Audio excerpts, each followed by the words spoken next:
Hey, what's up? Brent from Brent Speed. Thanks so much for watching Brent Speed TV. Today is going to be awesome. We're going to watch a dyno pull on this Gen 3 Coyote. It's an auto. It runs 93 octane, laying down over 700 real horsepower with the Eforce supercharger 2650. We're going to go down and tell you how we got there. Hey, if you haven't subscribed, notify us up to date. Let's go check it out. All right, now if you open the description of this video, I'll put a link to this so you can read a lot more about it. But Doug, come down here, take a look. What is on this car? Like I said, auto on 93. We have the 2650 Eforce. It started off as a stage 1. It was laying around 630 real horsepower. It also had a set of long tubes. Prior, about 3 years ago, we did billet oil pump gears, cylinder head cooling kit. The car came back, got their stage 2 upgrade. A whole new belt system. You get an overdrive crank, larger throttle body, air induction system, injectors, boost the pump.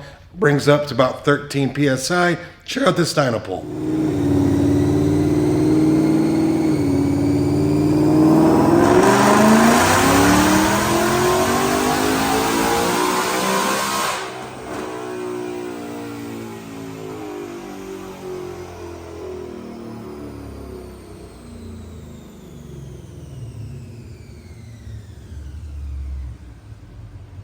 All right, here we are, DynoJet SAE Smoothing 5, 724 real horse, 7,500 RPM.